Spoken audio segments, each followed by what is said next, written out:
Ma transformation physique, épisode 2. Bonjour les filles, j'espère que vous allez bien et j'espère surtout que vous êtes en forme de là où vous êtes, que la vie est belle. De mon côté, ça y est, je reprends les podcasts et je reprends beaucoup de contenus qui vont arriver petit à petit. Et quoi de mieux que vous faire le débriefing du mois de mars à travers ma transformation physique, épisode 2. Et vous allez voir, vous risquez d'être assez étonnés de ce qu'il s'est passé parce que vous allez le voir, rien ne s'est passé comme prévu et en même temps, j'ai beaucoup d'enseignements à vous partager. Donc pour vous expliquer un petit peu ce qui s'est passé ce mois-ci et peut-être avant, pour recontextualiser pour celles qui n'ont pas vu l'épisode 1, donc je vous ai fait un premier épisode qui s'appelle Ma transformation physique, épisode 1, dans lequel je vous explique les raisons pour lesquelles j'ai décidé de me transformer physiquement, de me remettre en forme et je vous fais le débriefing plutôt du premier mois de transformation que j'ai eu et là donc on passe au deuxième. Donc si vous n'avez pas écouté le premier épisode et que vous souhaitez vraiment écouter ça chronologiquement, je vous invite à l'écouter. Il est disponible un petit peu plus bas sur cette chaîne de podcast. Pour vous expliquer un petit peu, pour toutes celles qui sont à jour, ce mois de mars, il a été extrêmement bousculant pour moi à plusieurs titres et en fait c'est ce qui m'a poussé à modifier tout ce qui était prévu à la base. En fait pendant les 3 dernières semaines je n'ai pu compter mes calories comme je le souhaitais. En fait je n'ai quasiment pas pu faire de sport et globalement, pour être tout à fait honnête et transparente avec vous, j'ai été très malheureuse. Je vais vous faire un podcast à ce sujet qui sortira la semaine prochaine et je vous invite vraiment à l'écouter. Podcast que j'ai décidé d'appeler Ça ne va pas et je vous en parle, qui sera probablement, je pense, le podcast le plus authentique, touchant que j'ai sorti, même de vidéos ou de contenu de manière générale que j'ai pu sortir dans mes 10 ans de carrière d'entrepreneur et de créatrice de contenu. Donc voilà, ça me toucherait beaucoup que vous soyez au taquet la semaine prochaine pour l'écouter parce que ça fait du bien dans ces moments-là. Mais en tout cas, pour revenir à notre sujet du jour, globalement, ce mois-ci, ça a été un mois où j'ai été globalement peu en énergie. J'ai été triste, mais par contre, étonnamment, je n'ai pas été mal dans ma peau. Pour vous la faire courte, globalement, la première semaine de mars, tout s'est bien passé. Voilà, j'ai fait, il me semble, 3 séances de sport, j'étais dans mes cales, enfin voilà, tout allait bien. La deuxième semaine, en revanche, je suis partie au ski avec des amis que j'embrasse, sauf que vous allez me dire, génial Brenda, t'as skié, t'as fait du sport. Pas du tout, parce que Brenda ne skie pas. On a vu ce que ça a donné l'année dernière, Brenda, sur des skis. Et clairement, c'était pas ça. Donc ici, il y a eu un sujet qui était intéressant, c'est que du coup, j'étais non pas dans un hôtel, on était dans un chalet qu'un ami nous louait. Et du coup, moi, je ne skiais pas, donc j'étais seule toute la journée pendant que mes amis skiaient. Voilà, c'est des skieurs habitués qui savent skier. Donc voilà, l'idée n'était pas de prendre des cours. Et du coup, le midi, je me retrouvais toute seule à manger dans le salon avec les restes, ou en tout cas ce qui était dans le frigo. Et mon focus à ce moment-là, ça a été uniquement d'être dans de la protéine et voilà, de respecter mes valeurs protéinées, mes valeurs de protéines, alors que justement, en temps habituel, j'aurais peut-être plus été dans une optique, dans une dynamique de juste manger ce qui était facile à manger. Là, et ça a été un des grands changements notables par rapport à ce que je vous partageais le mois dernier, je reste vraiment focus sur l'apport de protéines avant tout et l'apport quand même du plaisir dans mes repas. Donc globalement, tout s'est bien passé pendant le ski. Évidemment, on a pris une raclette au restaurant, on a fait un resto, on a pris une raclette. Évidemment que j'ai déglingué la raclette, mais pour autant, le voyage s'est bien passé, j'ai pas fait d'orgie alimentaire. En revanche,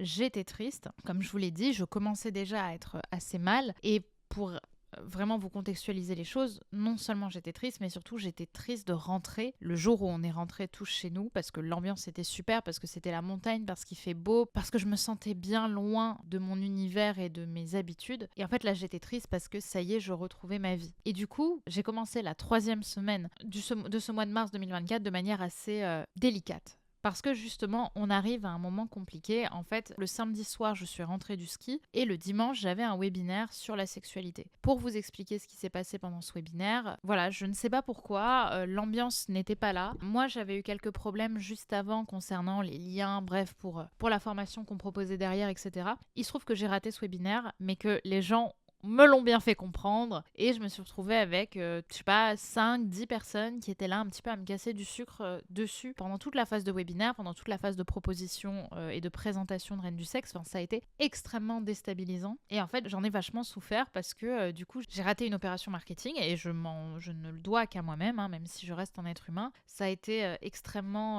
relou, mais en plus de ça, du coup je me sens mal. J'ai des gens qui vraiment m'ont traité un petit peu de tous les noms, enfin pour certains. Et je me suis dit, bon, allez, ça va pas, ça fait un moment que ça va pas, ça fait un moment que tu fatigues, que tu tires sur la corde. Et donc, j'ai décidé de m'arrêter pendant une semaine. De m'arrêter, donc sans arrêt maladie, de simplement faire une pause. Et donc, de ce fait, non seulement je décide de faire une pause, mais surtout, ce qui est mignon et attachant en même temps, c'est que mes parents me disent, Brenda, tu viens à la maison, reste avec nous, on va te chouchouter, enfin comme des parents chouchoutent leur enfant, et voilà, et comme ça tu seras bien, etc. Et j'ai décidé d'accepter parce que déjà je m'entends très bien avec mes parents, je me fais chouchouter et c'est vrai que c'est quand même assez sympa. Le seul problème, c'est que j'ai pas mes habitudes chez moi, que mes parents pour le coup eux sont tous les deux en surpoids, voire obèses. Ils mangent mal, c'est pas, y a pas de fausse raison, ils mangent très mal, mes parents mangent très mal. Je vous l'avais dit, je crois, dans une vidéo un jour, je dis souvent, dans ma famille, on dit je t'aime avec de l'huile. Ben voilà, on est dedans, vraiment. Et du coup, là, j'étais pareil, j'étais challengée parce que mes parents, ils savent pas faire à manger sans huile. Du coup, évidemment que moi, j'avais prévu de faire à manger, sauf que du coup, au début, j'avais pas fait de courses, donc je mangeais en fonction de ce qu'il y avait dans le frigo. Et c'était assez délicat, mais pareil, globalement, je suis assez fière de moi parce que je suis restée pareil sur ce focus d'avoir mon quota de protéines. Et globalement, ça a bien pris. Mais je vous avoue qu'il y a quand même eu un enjeu au-delà de ça, c'est que c'était la première fois que j'étais aussi triste et aussi mal, et que pour autant, je ne me comblais pas avec la nourriture. Que c'était la première fois que, alors que je suis chez mes parents dans lesquels, je vous jure, il y a une caverne d'Alibaba dans laquelle il y a tous les chocolats, les Kinder, les Nutella, les bretzels et tout ce que vous voulez possible, j'ai globalement su faire la part des choses et j'ai pas fait d'orgie alimentaire, alors que je suis typiquement une personne qui tombait dans l'alimentation émotionnelle. Et ça, pour le coup, je vous avoue que je suis vachement fière de moi. La 4e semaine, elle a été délicate aussi. Je vous ai dit, ça a été une semaine, ça a été un mois mars passionnant. En fait, la 4e semaine, j'étais en mastermind, donc vous savez, avec un groupe d'entrepreneurs dans lequel on se retrouve dans des lieux assez luxueux, assez beaux, assez impressionnants. Cette fois-ci, on était près de Strasbourg, dans le spa le mieux noté d'Europe, l'un des plus grands d'Europe également. Donc c'était absolument magnifique. Sauf qu'en fait, moi, j'étais malheureuse. Encore une fois, j'étais pas bien pour les raisons que je vous expliquerai la semaine prochaine. Et ça a été vraiment dur pour moi parce qu'en plus, quelque part, dans ces masterminds, on arrive tous avec nos problèmes. Mais en général, vous voyez, les uns les autres, on essaie tous de garder une image sereine, forte, parce qu'on est avec les copains, parce que chacun est fier de ses réussites, etc. Mais en général, en fait, moi, j'y arrivais et là, j'y arrive pas. Et en fait, je m'écroule dès le premier soir. En fait, je m'écroule. Je suis avec des copines que vous connaissez sûrement. Et en fait, je suis à table avec elles et je me mets à pleurer. Je me mets à pleurer parce qu'en fait, ça va pas. Voilà, il y a plein de choses qui vont pas. Et en fait, c'est difficile, mais j'essaie de faire au mieux. Mais honnêtement, je suis triste, je m'écroule. On est dans un beau lieu. Et en fait, c'est là où je réalise dans ma tristesse que j'ai accumulé quand même de l'espoir quelque part parce qu'encore une fois, malgré mon immense tristesse et mon immense sentiment de culpabilité, j'ai pas fait de crise alimentaire. Alors là, je vais pas vous mentir, j'ai bien mangé parce qu'on était dans des restaurants où on n'a pas l'occasion d'aller tous les jours, mais globalement, ça allait. Et en fait, le fait de ne pas faire de crise alimentaire, ça a été une vraie lueur d'espoir. C'est vraiment ça que je retiens de ce mois de mars, qui a été vraiment un mois difficile. C'est que j'ai réussi, alors que j'allais pas bien et que mon vice, c'est la nourriture, à quand même rester stable, globalement. Peut-être que j'ai pris 1 kilo, je sais pas, voilà, mais globalement, ma plus grosse victoire, elle est là. Alors, je vais pas vous mentir, j'ai pas pu faire de sport ce mois-ci, en tout cas, à cause de ces déplacements, j'en ai pas beaucoup fait. Je vous avoue qu'il y a quand même des fois où, et ce n'est pas de la mauvaise foi, j'avais pas de chance, parce que par exemple, à l'hôtel, je pensais que dans le plus grand spa d'Europe, il y aurait une salle de sport, eh bien non, il n'y en avait pas. J'avais pas cette possibilité, après évidemment, j'aurais pu en faire autrement, il se trouve que je l'ai pas fait pour le coup. Et là-dessus, je suis un peu embêtée, mais globalement, mon enjeu est tellement d'abord de résoudre mes problèmes de crise alimentaire, de troubles du comportement alimentaire avec l'hyperphagie que j'ai eu pendant plus de 5 ans, que je suis vraiment, vraiment fière de ça, au-delà même de ce que le miroir me renvoie. Et en fait, l'apprentissage aussi que j'en fais, c'est que je pense que le facteur X que je ne comprenais pas, qui me poussait à constamment aller vers le sucre, qui me poussait à constamment manger, c'était vraiment ce décalage d'apport que je pouvais avoir entre mes glucides, mes lipides et mes protéines. Et en fait, j'avais une alimentation dans laquelle je mangeais, je sais pas, peut-être 70-75% de glucides, alors que ma part en protéines était peut-être de 10 9%, 12% par jour. Je me rappelle qu'en faisant les comparatifs, je crois que j'étais à peu près à 60 grammes de protéines par jour au moment où j'ai fait, ou peut-être 80, au moment où j'analysais mes macros avant de commencer la formation de Margot Fit. Alors que, justement, en faisant la formation, je me suis aperçue que je devais être plutôt à 120, 130 grammes de protéines par jour. Et donc, j'en ai vraiment fait une priorité. Et c'est quelque chose qui, du coup, m'a amené à être beaucoup moins aujourd'hui attirée par le sucre. C'est étonnant parce que je pensais pas que ça pouvait être si simple, en fait. Je pensais pas que ça pouvait être juste ça. Alors, évidemment qu'il y a un facteur psychologique aussi, hein, mais déjà, depuis que je me nourris et que je me câble en prot, honnêtement, mon rapport au sucre et au gras a complètement changé. Pour vous donner une idée, globalement, tout se passe bien. Le jour où j'oublie de prendre mes protéines, où je suis moins focus sur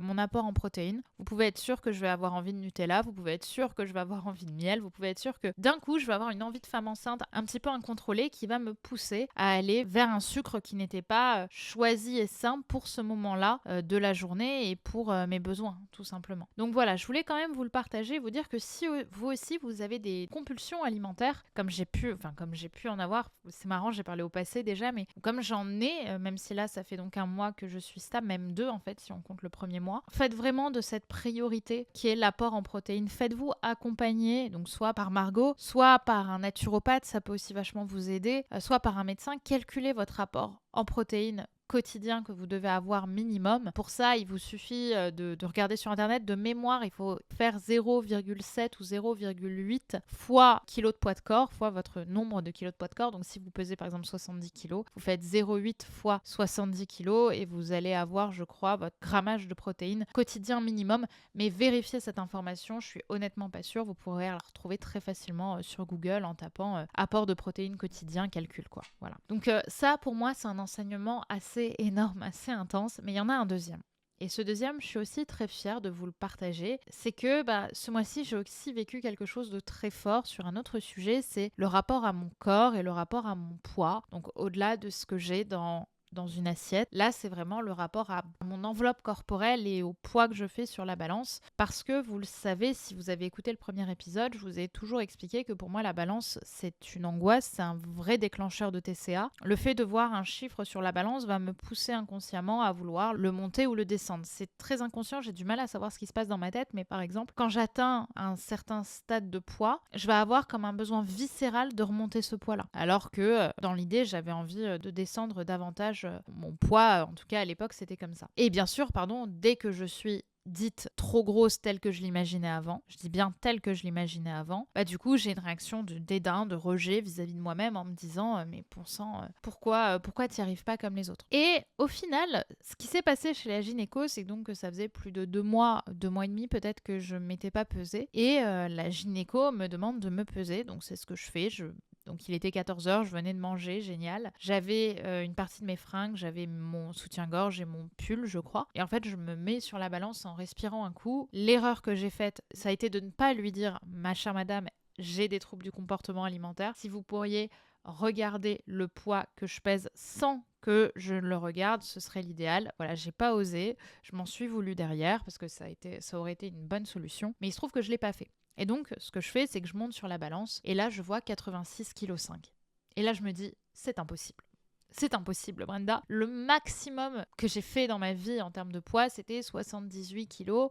Au max 79. Voilà, dans l'époque la plus sombre de mes TCA, là je vois 86,5 kg, je tombe des nues. Et je lui dis, il y a un problème, mais pourtant vous savez, c'est les balances de médecin, elles se trompent pas, c'est pas des balances automatiques, c'est des balances où t'as l'aiguille qui tourne en fait vers le bon poids. Donc là, je suis complètement sous le choc. Je suis complètement sous le choc parce que, au départ, quand je me rhabille et quand je rentre chez moi, je suis complètement paumée en me disant mais qu'est-ce qui s'est passé? Comment j'ai pu en arriver là? Et je commence à avoir ce discours un peu destructeur de mais Brenda, de toute façon, tu mérites pas, comment tu peux pas ne pas avoir honte de faire ce poids-là? Alors que, encore une fois, quand je me regarde dans le miroir, je me trouve très bien. Vous voyez, j'ai eu ce discours très, très destructeur pendant peut-être 10 minutes. Et puis je marchais, et puis d'un coup, j'ai un côté très rationnel et très inhabituel qui prend le dessus, qui est simplement, en fait, que ce chiffre que j'ai vu sur la balance n'enlève rien à mon physique. C'est une donnée, pas un gage de valeur. Donc, je l'ai vécu comme quelque chose, en fait, de différent. J'ai choisi d'arrêter de le voir comme un gage de valeur, mais plutôt comme je suis en process pour que les choses changent.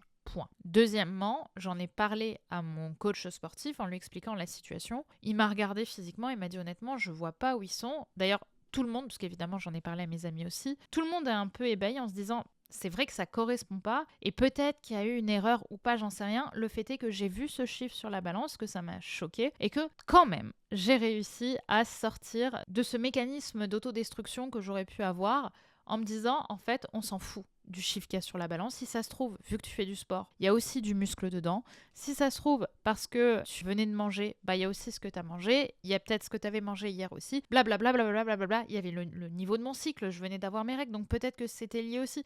On n'en sait rien, en fait. Mais le plus important, c'est pas ce qui est écrit sur la balance, c'est que quand je me regarde dans un miroir, je me dise « j'aime cette fille ». Vous voyez ? C'est ça, en fait, le plus important. Et c'est pour ça que je refuse de me peser. Parce que je sais l'effet que ça peut me faire, je sais à quel point il est pervers, je sais qu'un jour je regarderai ça dans les yeux pour essayer de m'en libérer, mais pour l'instant en tout cas, le plus important, c'est pas le chiffre qu'il y a sur la balance, ni l'effet qu'il va me faire. Le plus important, c'est de continuer à faire ce que je fais, de me discipliner dans ma pratique du sport et dans mon alimentation. Point. Donc, mon enseignement, ma grande victoire de ce mois-ci, malgré la période difficile que je traverse, c'est vraiment de m'être détachée d'un objectif dans le temps. C'est-à-dire que je suis en train de faire un marathon. Moi qui étais la pro des sprints. J'ai toujours aimé avoir un objectif avec un début, un milieu et une fin. Et là, je suis dans quelque chose qui est vachement plus orienté mode de vie, qui n'est vachement pas orienté sur une victoire datée, sur un objectif daté qui m'amènerait à une victoire, mais sur un processus extrêmement long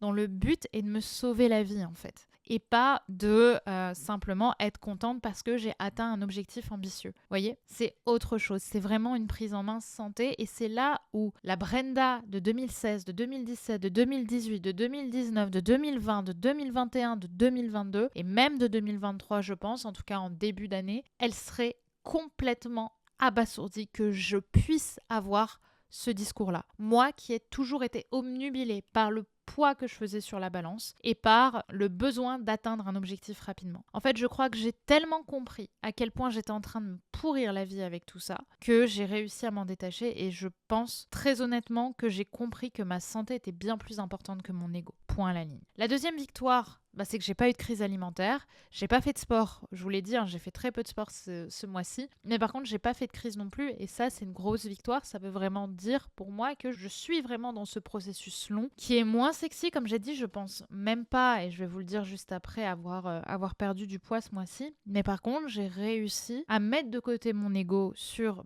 tous ces objectifs-là de perte de poids, etc. pour déjà me concentrer sur une grande victoire qui est pas de crise hyperphagique. Et ça, pour moi, c'est énorme. Le troisième axe, du coup, c'est les mensurations dont je devais vous parler. Et pour être honnête avec vous, je vous avais dit que je le ferais ce mois-ci, mais en fait, je ne l'ai pas fait. Je ne me suis pas mesurée et je ne me suis pas non plus pesée, du coup, parce que justement, comme je pense ne pas avoir perdu de poids, au mieux, j'ai stabilisé. Peut-être même que j'ai pris peut-être quelques centimètres, enfin peut-être un demi-centimètre, j'en sais rien. Mais en fait, j'ai pas envie de me faire du mal. À quoi ça me servirait de me peser, de me mesurer et de me dire, allez, hop, t'as pris tant. Non, ça change tout en fait de ne pas avoir envie de se faire du mal, mais de simplement, encore une fois, se dire, t'es dans le processus, tu mets tes réflexes alimentaires et tes habitudes alimentaires vers quelque chose de beaucoup plus bénéfique et nourricier pour toi, et ça, c'est une immense victoire pour moi, ok ? De ne plus m'orienter sur quelque chose qui se détache de moi, comme un poids sur la balance, encore une fois, ou des mensurations. Voilà, dans le but de me détacher, encore une fois, de qui je suis et de ce que je ressens, notamment dans mon corps, pour être vraiment sur quelque chose de beaucoup plus personnel, introspectif. Donc voilà, ça, c'est une immense victoire. Donc maintenant, qu'est-ce qu'on attend de ce nouveau mois ? Maintenant, parlons un petit peu du mois qui arrive. Parlons un peu du mois d'avril. On est le 9 avril au moment où je vous tourne ce podcast. Normalement, vous allez le recevoir dans 2 jours. Donc j'espère que les choses n'auront pas trop changé d'ici là. Mais l'objectif principal de ce mois, c'est de reprendre le sport. L'objectif principal de ce mois d'avril, c'est de reprendre le sport. Parce que comme je vous l'ai dit, au mois de mars, j'en ai pas beaucoup fait. Là, j'y suis déjà retournée aujourd'hui. Je vais essayer d'y retourner jeudi, peut-être même vendredi.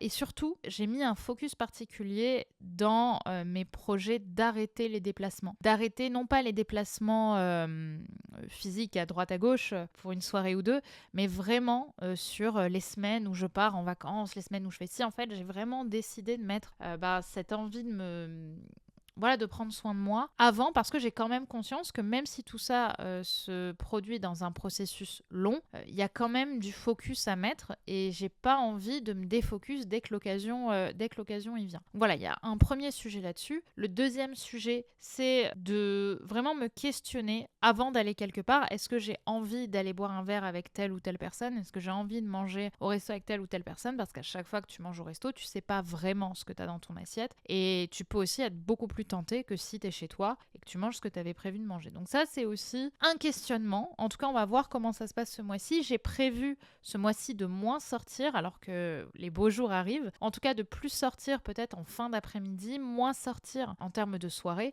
pour aussi privilégier ma santé, mon sommeil, etc. Au niveau de mes calories, j'ai décidé de les baisser à 1800 au lieu de 1900, en restant quand même ouverte à les remonter si je sens que j'ai faim, mais j'ai plutôt remarqué qu'en fait, la plupart du temps, dans mes journées, j'avais du mal à remplir la fin de la journée. Alors, je remplissais toujours mes protéines, mais j'avais plus de mal à remplir mes lipides et mes glucides. Donc, je me suis dit, bon, on va tester à 1008 et on va voir ce que ça va donner. Et pour l'instant, en tout cas, donc je les ai réduits hier ou avant-hier. Bon, pour l'instant, ça va. Après, c'est le début, c'est normal. Mais on va voir comment ça se passe, on va voir si à 1008 je suis bien ou pas. Donc voilà un petit peu les sujets autour de cette reprise alimentaire. Maintenant, je vous l'ai dit en introduction de ce podcast, je vous en parlerai lors du prochain épisode, mais à titre très personnel, très introspectif, je sens que je me modifie beaucoup en ce moment. C'est le résultat notamment de la thérapie que je fais aussi de mon côté. Je suis évidemment suivie moi aussi dans mon bien-être et dans mes schémas. Et à titre personnel, en ce moment, je me sens très fragile. Je sens que c'est difficile pour moi, mais que ça vient également nourrir le travail que je fais sur moi depuis des années, puisque quelque part, cette nuit noire de l'âme que je traverse en ce moment, comme dirait mon amie Mélodie de Médite si tu oses, c'est en fait la sortie d'une forme de gros déni que je cachais par beaucoup d'objectifs, beaucoup d'ambitions, beaucoup de feu intérieur, beaucoup de performances, etc. Et du coup, en sortant de ce déni, je vis une grande tristesse au fond de moi et c'est l'un des travaux les plus difficiles de ma vie. Et ce travail-là, je vais vous en parler la semaine prochaine, dans le prochain épisode de podcast que je vais vous publier. Et j'espère qu'il vous parlera aussi parce que je pense qu'on est nombreuses à traverser ça et à pas forcément se rendre compte du processus dans lequel on est.